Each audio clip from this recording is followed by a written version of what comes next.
Hi friends, আমি Suchismita. Welcome to Suchi story. আরও একটা নতুন ব্লগে আপনাদের সবাইকে স্বাগত। এই ব্লগে আমি আপনাদের নিয়ে যাব চ্যাংরাই থেকে চ্যাংমাই, এবং আমি সেখানে থাকবো প্রায় 4 দিনের মতো। 4 দিনে কোথায় কোথায় যাব, কি করব, সমস্ত কিছুর ইনফরমেশন থাকবে আমার ব্লগগুলোতে। আর আজকে আমি চলে যাচ্ছি চ্যাংরাই থেকে চ্যাংমাই। চ্যাংমাইতে গিয়ে পরের দিন সকালবেলা চ্যাংমাইয়ের ফুল ডে ট্রিপে প্রথম দিনই আমি চলে যাব দই ইন্থাননে। চ্যাংমাইয়ের প্যাকেজ আপনি 3টে ভাগে ভাগ করতে পারেন। 1 দই ইন্থানন, 2 দই সুথেপ এবং 3 লোকাল সাইটসি।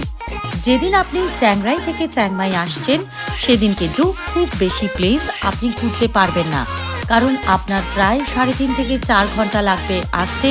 তার উপর 1 ঘন্টা থাকবে লাঞ্চ ব্রেক, বা রাস্তায় আপনি লাঞ্চ করলে সেই সময়টুকু দিতেই হবে। আশেপাশে লোকাল মার্কেট ভিজিট ছাড়া আর সেদিন খুব একটা কিছু করতে পারবেন না। সন্ধেবেলা নিয়ে নিন রেস্ট, পরের দিন যে কোনো একটা পার্টে চলে যান। আমি আমার এই ব্লগে চলে গেছিলাম দই ইন্থাননের পার্টে। দই ইন্থানন ন্যাশনাল পার্কের 1 ডে ট্যুরের খরচা পার পারসন 1500 ভাট। আমি ভিয়াংলুয়াং রিসর্টে ছিলাম।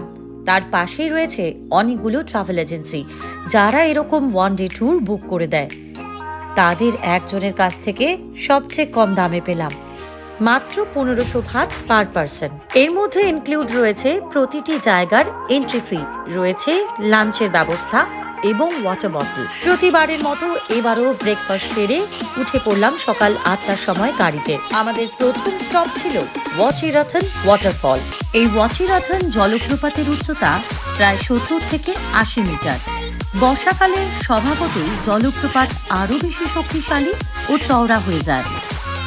এই ওয়াটারফলটি সারা বছরই খোলা থাকে, তবে ভ্রমণের সেরা সময় নভেম্বর থেকে ফেব্রুয়ারি, যখন আবহাওয়া ঠান্ডা এবং পরিষ্কার থাকে। বর্ষাকালেও যেরকম ধরুন জুন থেকে সেপ্টেম্বরেও জল বেশি থাকে, তবে পথ ভেজা এবং পিচ্ছিল হতে পারে। আপনি যদি কোনো প্যাকেজ ট্যুর না নেন তাহলে আপনি ডিরেক্ট আসতে পারেন, যদি আপনি স্কুটি বা বাইক হায়ার করে থাকেন। তবে আমি বলবো, যদি রাস্তাঘাট খুব ভালো চেনা না থাকে, গুগল ম্যাপের সাহায্য নিতে পারেন। এছাড়া যদি বলেন আমার সাজেশন, তাহলে আমি বলবো অবশ্যই প্যাকেজ ট্যুর বুক করুন, তাহলে তাতে আপনার সাশ্রয়ও হবে। আমি জানি না আপনারা পরিষ্কারভাবে বুঝতে পারছেন কিনা, এই জায়গায় আমি কিন্তু পরিষ্কার একটি রামধনু দেখতে পাচ্ছি। ক্যামেরাতে কতটা বোঝা যাচ্ছে তা আমার জানা নেই।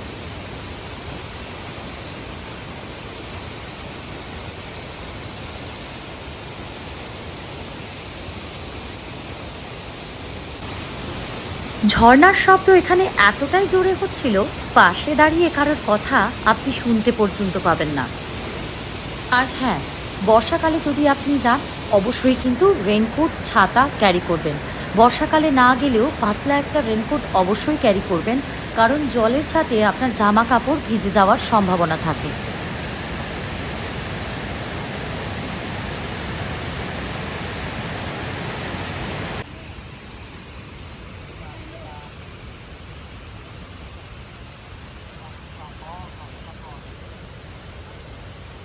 ওয়াটারফল দেখে আসার পর সোজা চলে আসলাম পার্কিংয়ে, কারণ সেখানে দাঁড়িয়ে রয়েছে আমাদের গাড়ি। এবং এখানে শুধুমাত্র পার্কিং তা কিন্তু নয়, এখানে প্রচুর জিনিস আপনি কিনতে পারেন। ছোট ছোট দোকান রয়েছে যেখানে ফ্রুটস রয়েছে, বিভিন্ন পানীয় রয়েছে, বিভিন্ন খাবারের দোকান রয়েছে। কারোর যদি ব্রেকফাস্ট করার ইচ্ছে থাকে এখানে এসে ব্রেকফাস্ট করতে পারেন। চলুন যাওয়া যাক পরের ডেস্টিনেশনে। যারা এই প্যাকেজের মধ্যে নেচার ট্রেলকে সিলেক্ট করেছেন তাদেরকে এই স্পটে নামিয়ে দেওয়া হলো, ফা দক সিও নেচার ট্রেল। এখানে আরও একটি ওয়াটারফল রয়েছে। যারা ট্রেল করছেন তারা পেয়ে যাবেন আরও একটি ওয়াটারফল। আর আমরা যারা গাড়িতে যাচ্ছি তারা এখান থেকে চলে যাব সিরিথান ওয়াটারফলে। সবচেয়ে মজার বিষয় এটা হলো সেই জলপ্রপাত যেটা হয়তো বড় বড় লিস্টে সবসময় আসে না, কিন্তু প্রকৃতির সঙ্গে একান্তে সময় কাটানোর জন্য এর চেয়ে শান্ত জায়গা খুব কমই আছে। সিরিথান ওয়াটারফল একদম সবুজ অরণ্যের গভীরে লুকিয়ে থাকা এক রত্ন। নামটা এসেছে প্রিন্সেস শিরিন ধর্ন থেকে গাড়ি করে নামার পরেই একটা ছোট্ট সবুজে ঢাকা ট্রেল, খুব বেশি কঠিন নয়। পাখির ডাক, পাতার শব্দ আর ঠান্ডা বাতাস সব মিলিয়ে মনে হবে আপনি প্রকৃতির গোপন কোনো পথে হাঁটছেন। এই নেচার ট্রেলটি প্রায় 2 থেকে 3 মিনিট সময় লাগবে, আর তার মধ্যেই আপনি পৌঁছে যাবেন এই ওয়াটারফলের সামনে। এই সিরিথন হল দই ইনথানন ন্যাশনাল পার্কের অন্যতম পুরনো জলপ্রপাত। প্রকৃতি যাকে যত্ন সহকারে রেখে দিয়েছে। এর উচ্চতা প্রায় 40 থেকে 50 মিটার। বর্ষাকালে আরও বেশি শক্তিশালী, আর শীতে যেন মনে হবে সাদা সিল্কের ফিতে নেমে এসেছে পাহাড়ের বুক থেকে। আরেকটা মজার জিনিস আপনাদের সঙ্গে শেয়ার করি। লজ্জাপতি গাছ আমরা প্রত্যেকেই দেখেছি আমাদের বাড়ির আনাচে কানাচে, এপাশে ওপাশে। ছোটবেলায় তো অনবরত দেখতাম, এখন কমে গেলেও প্রায়ই দেখা যায়। সেই জিনিস যখন গাইড অন্যান্যদের দেখাচ্ছিল, আমার বেশ মজাই লাগছিল। যেই জিনিস আমি অতি সহজে দেখতে পাই, সেই জিনিস বাকি টুরিস্টরা ভীষণ আশ্চর্য হয়ে দেখছিল। প্রকৃতির শোভা দেখে জলপ্রপাতের আনন্দ নিয়ে ধীরে ধীরে উঠে পড়লাম আবার সেই সবুজ ট্রেল দিয়ে গাড়ির কাছে। সবাই চলে এসছে ততক্ষণে, চলুন গাড়িতে উঠে পড়ি। এরপরে আমাদের ডেস্টিনেশন হলো মং ট্রাইব ভিলেজ। মংরা হলো দক্ষিণ পূর্ব এশিয়ার অন্যতম প্রাচীন পাহাড়ি জনগোষ্ঠী। থাইল্যান্ড, লাওস, ভিয়েতনাম ও চীনের পাহাড়ি এলাকায় মংদের বসবাস বহু শতাব্দী ধরে। থাইল্যান্ডে মূলত চ্যাংরাই বা চ্যাংমাই অঞ্চলে এই মং ট্রাইব ভিলেজগুলো দেখা যায়। গ্রামে ঢুকতেই চোখে পড়বে ছোট ছোট কাঠের ঘর, টিন বা বাঁশের ছাউনি দেওয়া বাড়ি, আর চারপাশে পাহাড়, জঙ্গল আর ঠান্ডা বাতাস। মংদের প্রধান জীবিকা হলো কৃষিকাজ। তারা পাহাড়ি জমিতে চাষ করে। সাধারণত এরা চাষ করেন ধান, ভুট্টা, সবজি, ফলমূল। এছাড়াও সবচেয়ে অন্যতম হলো কফি। এবং এখানে অনেক পরিবার আছে যারা এখানে হাতের তৈরি ব্যাগ, পোশাক, স্মারক জিনিস এগুলো পর্যটকদের কাছে বিক্রি করেন। এখানে বেশ কিছু ঘর দেখলাম। যারা এই মং ভিলেজে এসে থাকতে চান এবং এই ভিলেজকে এক্সপ্লোর করতে চান, তারা কিন্তু এখানে এসে রাত্রি যাপন করতেও পারেন।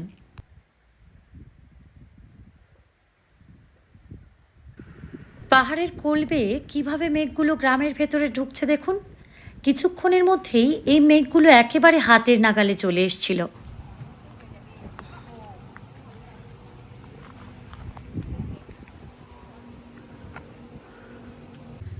দেখুন কিভাবে মেঘগুলো ধীরে ধীরে একেবারে নিচের দিকে নেমে আসছে।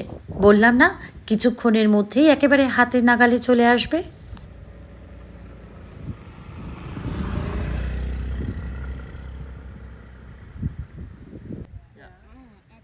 এটা হলো কফি গাছ। এরকম কফি গাছ কিন্তু এখানে কিছুক্ষণ পরপরই আপনার চোখে পড়বে।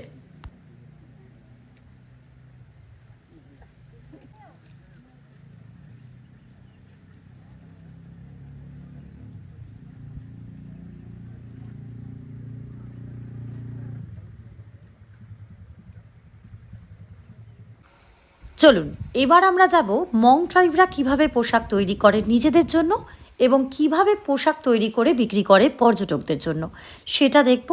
তারপরে চলে যাব লাঞ্চে। আমি জানি না আপনাদের কজনের এই ভিউ দেখে কি মনে হচ্ছে, তবে আমি এই ভিউ যখন দেখেছি তখন আমার মনে হচ্ছিল ছোটবেলায় ড্রয়িং ক্লাসে এরকম ছবি তো কত এঁকেছি। বেশ কিছুক্ষণ চুপচাপ এখানে দাঁড়িয়ে থাকতে ইচ্ছে করছে। যে গাড়ি ট্যুরিস্টদের ছাড়তে আসছে, শুধুমাত্র সেই গাড়ির শব্দ ছাড়া চারিদিকে কোনো শব্দ নেই, বিশ্বাস করুন। এই ওপরের দিকে যে ঘরগুলো দেখতে পাচ্ছেন, এগুলোও কিন্তু এক একটা হোমস্টে। যারা ধরুন অনেক দিনের জন্য দই ইনথাননে আসছেন, তারা জেনারেলি এই হোমস্টেগুলোই ভাড়া করে থাকেন।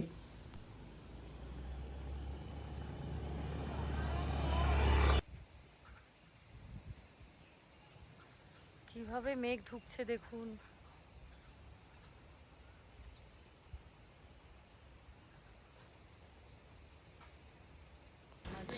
এটা হলো এখানকার পেট্রোল পাম্প, এবং পাম্পগুলো ঠিক এমনই দেখতে। আর এখানে রয়েছে সেলফ সার্ভিস। আপনার যতটুকু দরকার আপনি টাকা দিন এবং ততটুকু ভরিয়ে নিন। এইখানে তৈরি করছে মং ট্রাইবরা পর্যটকদের জন্য পোশাকগুলোর দাম বাইরের তুলনায় খানিকটা বেশি। তবে আমরা সবাই জানি যে কোনো ট্যুরিস্ট স্পটে কোনো জিনিসের দাম প্রয়োজনের তুলনায় একটু বেশি থাকে। তবে আপনি চাইলে এখান থেকে কিনতেই পারেন।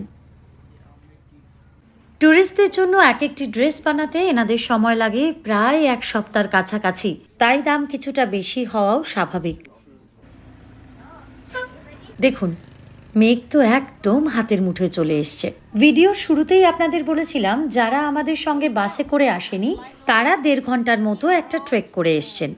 আসার পর আমরা সবাই এই জোনটায় একসাথে আবার দেখা করলাম। The coffee skin. When I show for you, ready is a red color, right? So and they are peel, they shell out. When they are peel, it's by hand, one by one, one by one, because they are want to keep the coffee shell making for tea. They are don't throw away. They are dry off the sun. They are dry. Flour, mix flour, 5 flour, mix together. Jasmine flour. You know butterfly pea flour? The blue flour. We are making for tea also. For the cascara. এখানে শুধুমাত্র বিভিন্ন ধরনের চা নয়, বিভিন্ন ক্যান্ডেলও পাওয়া যায়। এরপর সেরে নিলাম লাঞ্চের পর আবার বাসে করে আমরা চলে আসলাম থাইল্যান্ডের সবচেয়ে হাইস্ট পয়েন্টে, এবং এন্ট্রেন্সেই আপনি পেয়ে যাবেন টিকিট কাউন্টার। আমি যেহেতু প্যাকেজে বুক করেছি সেহেতু আমার টিকিট কিন্তু ইনক্লুডেড। আর যারা ডিরেক্টলি আসতে চাইছেন তারা স্কুটি রেন্টে নিতে পারেন কিংবা গ্র্যাব বাইকে আসতে পারেন। চান্সেস আর লেস গ্র্যাব বাইক আসে না, গ্র্যাব কার আসতে পারে। Okay, so everyone. হাই স্পটে পৌঁছানোর আগে রয়েছে 10 মিনিটসের একটা নেচার ট্রেল। আমরা লাঞ্চ সেরে যখন গাড়িতে উঠলাম তখনই কিন্তু অল্প অল্প বৃষ্টি শুরু হয়ে গেছিল। এখানে এসে আমরা লাকিলি বৃষ্টি পাইনি, কিন্তু যেহেতু জঙ্গলের ভেতর দিয়ে হেঁটে যাচ্ছি সেহেতু গাছের পাতার জলগুলো কিন্তু গায়ে পড়ছিল। থাইল্যান্ডের সবচেয়ে উঁচু স্থান হলো দোই ইনথানন।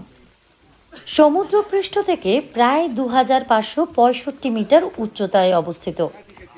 এই কারণেই একে বলা হয় the highest spot in Thailand বা দ্য রুফ অফ থাইল্যান্ড। আমি যে জায়গা দিয়ে যাচ্ছি এখন সেখানে শুধুমাত্র উচ্চতা নয়, বরং প্রকৃতির নীরবতাই সবচেয়ে বেশি অনুভূত হয়। থাইল্যান্ড যেখানে সাধারণত গরমের জন্য পরিচিত, সেখানে দোই ইনথাননের এই হাইয়েস্ট স্পট সারা বছরই তুলনামূলক ঠান্ডা থাকে। এই হলো থাইল্যান্ডের সবচেয়ে উচ্চতম স্থান।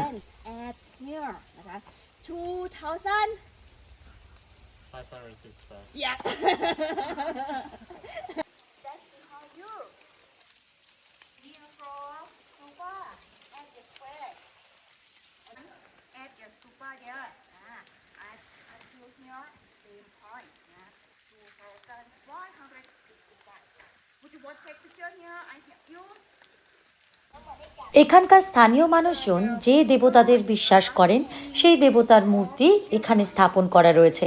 তবে বেশিরভাগই দেখলাম বিভিন্ন পশু এবং পাখির মূর্তি।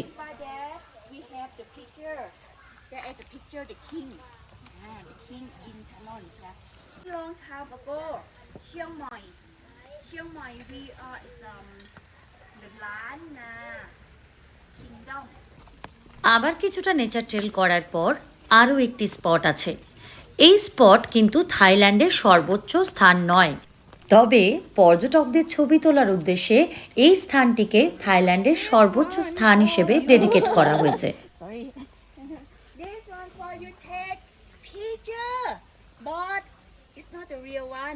আমি বা কেন বাদ যাই, সবাই যখন ছবি তুলছে আমিও একবার দাঁড়িয়ে ছবি তুলে নিলাম। চলুন, আকাশ কিন্তু একেবারে পরিষ্কার হয়ে গেছে। ধীরে ধীরে এগিয়ে যাই গাড়ির দিকে। এরপর এখান থেকে আমরা চলে যাব টুইন প্যাগোডা।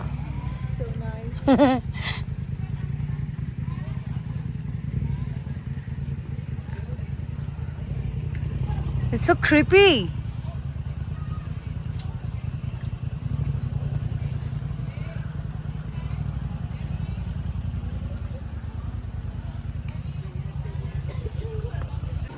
এই জায়গাটা দেখুন কি অসাধারণ লাগছে।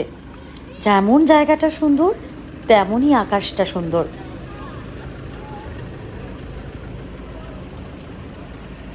What is this?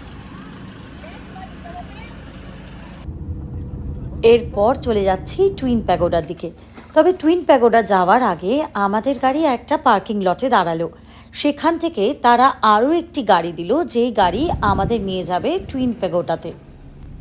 একটা জিনিস ফলো করলাম, প্যাকেজের এই গাড়িগুলো কিন্তু টুইন প্যাগোডাতে অ্যালাউড নয়। এইগুলো ছোট ছোট ভ্যানের মতো। একটু চালাকি করলাম বই কি, একটু বুদ্ধি করে একদম গাড়ির সামনে বসলাম।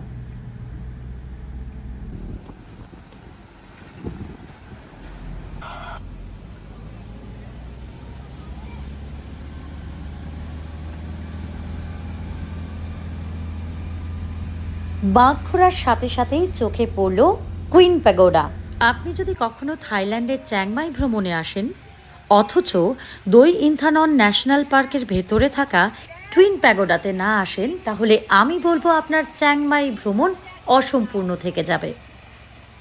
টুইন প্যাগোডার আপনি যেদিকেই তাকান সেদিকে চোখে পড়বে ফুলের শাড়ি। চতুর্দিকটা যেন হয়ে উঠেছে মায়াময়। শুধু ফুল কেন, রয়েছে আর্টিফিশিয়াল ওয়াটারফল। কি অসাধারণ লাগছে কি বলবো আপনাকে। নিজেই সামনে থেকে দাঁড়িয়ে না দেখলে সত্যি বলছি ক্যামেরায় অত সুন্দরভাবে বোঝা সম্ভব নয়। চতুর্দিকে পাহাড়, রং বেরঙের ফুল, ঝর্ণার খেলা, মেঘের যাতায়াত অসাধারণ একটা অ্যাম্বিয়েন্স তৈরি করেছে। এবার বলি টুইন প্যাগোডার গল্প। টুইন প্যাগোডা আসলে দুটি রাজকীয় স্তূপ। একটি তৈরি করা হয়েছে থাইল্যান্ডের প্রয়াত রাজা রামা নয়ের সম্মানে, এবং অপর প্যাগোডাটি অর্থাৎ কুইন প্যাগোডাটি তৈরি করা হয়েছে কুইন সিরিকেটের সম্মানে। প্রথম প্যাগোডাটি অর্থাৎ কিং প্যাগোডাটি তৈরি হয় 1987 সালে থাইল্যান্ডের রাজার 60তম জন্মদিন উপলক্ষে, এবং দ্বিতীয় প্যাগোডা তৈরি হয় 1992 সালে রানী সেরিকিটের 60তম জন্মদিন উপলক্ষে। এই দুইটি প্যাগোডা নির্মাণ করা হয়েছিল থাইল্যান্ডের রয়্যাল থাই গভর্নমেন্টের উদ্যোগে এবং রাজপরিবারের সম্মানে। স্থানীয় প্রশাসন ও ধর্মীয় সংস্থার সহযোগিতায় এই টুইন প্যাগোডা নির্মিত হয়।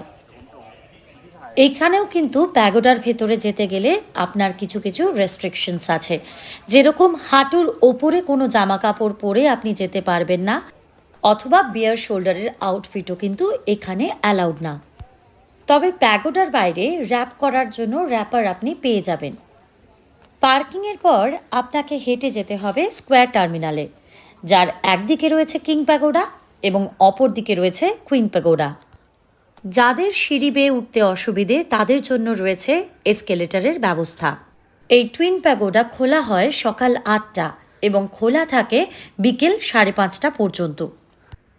ভেতরে কিন্তু কোনোভাবেই ক্যামেরা অ্যালাউড না, তাও আমি আপনাদের জন্য এইটুকু ভিডিও বাইরে থেকে তোলার চেষ্টা করেছি। দুটি প্যাগোডার চারপাশেই রয়েছে সুন্দরভাবে সাজানো রয়্যাল গার্ডেন, রঙিন ফুল, নিখুঁত ল্যান্ডস্কেপ, ছোট ছোট পথ আর ভিউ পয়েন্ট। বিশেষ করে শীতকালে এখানে দেখা যায় দেশি বিদেশি নানা ধরনের ফুল, নানা রঙের ফুল। টুইন প্যাগোডাতে আসলে আমি বলবো হাতে অন্তত সময় রাখুন 45 মিনিট থেকে 1 ঘন্টার মতো, কারণ আপনি যত সময় এখানে দেবেন না কেন সেই সময়টা আপনার কাছে কম বলে মনে হবে। চারিদিকটা এতটাই সুন্দর, এখান থেকে আসার কথা একবারও আপনার মনে হবে না। এবার বলি যদি আপনি ডিরেক্টলি আসেন, প্রায় চ্যাংমাই সিটি থেকে আসতে হবে 90 কিলোমিটার দই ইন্থানন পার্কের জন্য। সেখানেই রয়েছে এই টুইন প্যাগোডা। যদি আপনি শুধুমাত্র টুইন প্যাগোডাতে আসেন তাহলে আপনাকে দিতে হবে 100 থাই ভাট একজনের জন্য, এটা হলো এন্ট্রি ফি। আর আপনি যদি দই ইনথাননের ন্যাশনাল পার্কের টিকিট কাটেন এবং তার সঙ্গে টুইন প্যাগোডার টিকিট কাটেন, তাহলে আপনাকে দিতে হবে মোট প্রায় 400 থাই বাট।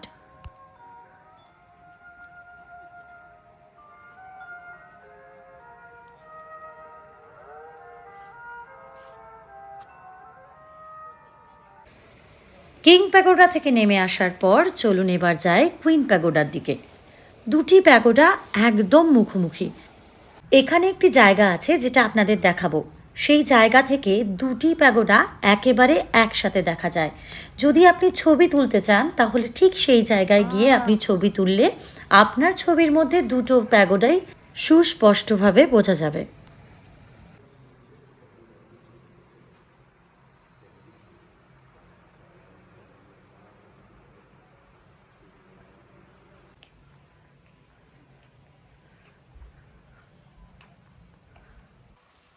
কুইন প্যাগোডার পাশ থেকে নামলে আপনার চোখে পড়বে এত সুন্দর একটি বাগান।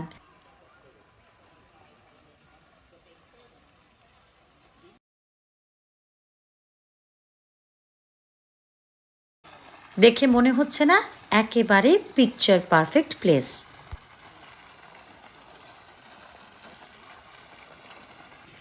এই জায়গা থেকে দাঁড়িয়ে যদি আপনি ছবি তোলেন তাহলে কিন্তু আপনার ছবির মধ্যে দুটি প্যাগোডাই পরিষ্কারভাবে দেখা যাবে।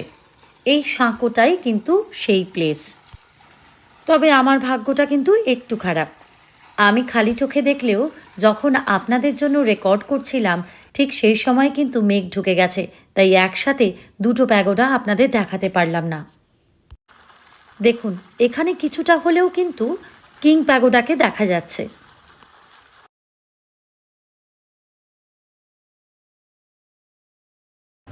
টুইন প্যাগোডার পর এবার হলো আমার হোটেলে ফেরার পালা। কিন্তু হোটেলে যাওয়ার আগে তারা লোকাল মার্কেটে নিয়ে গেল। লোকাল মার্কেটে রয়েছে বিভিন্ন ধরনের জিনিস। এখানে দেখলাম স্পেশালি ড্রাই ফ্রুটসটা বেশি পাওয়া যায়। এছাড়াও লোকাল ফুড আর লোকাল ফ্রুটস তো রয়েছেই।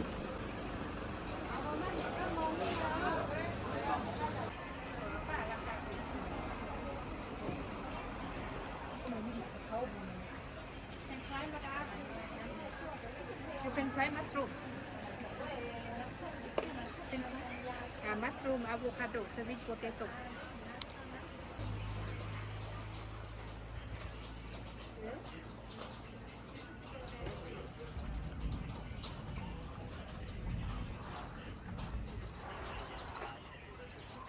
এখানেই শেষ করলাম আমার এই দই ইনথাননের ব্লগ। পরের ব্লগে আপনাদের নিয়ে যাব আমি দই সুথেপে। কেমন লাগলো আমার এই ব্লগ? যদি আপনার ভালো লেগে থাকে আর যদি মনে হয় আমার এই ব্লগ আপনার জন্য হেল্পফুল হয়েছে তাহলে কিন্তু আমার এই ব্লগকে লাইক, শেয়ার আর সাবস্ক্রাইব করতে একদম ভুলবেন না। আপনাদের সঙ্গে দেখা হচ্ছে পরবর্তী ব্লগে। ততক্ষণ পর্যন্ত সবাই ভালো থাকুন, সুস্থ থাকুন আর দেখতে থাকুন সুচি স্টোরি। আর এখন আপনাদের জন্য রেখে গেলাম পরবর্তী ব্লগে আপনাদের জন্য কি থাকছে। পরবর্তী ব্লগে আপনাদের জন্য থাকছে Chedi Luang temple,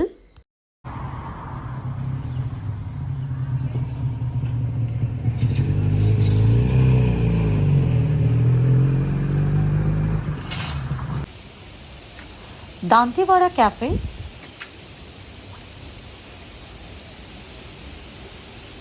sticky waterfall, butterfly এবং অর্কিড গার্ডেন এবং সবশেষে Doi Suthep. Thank you for watching Suchi story.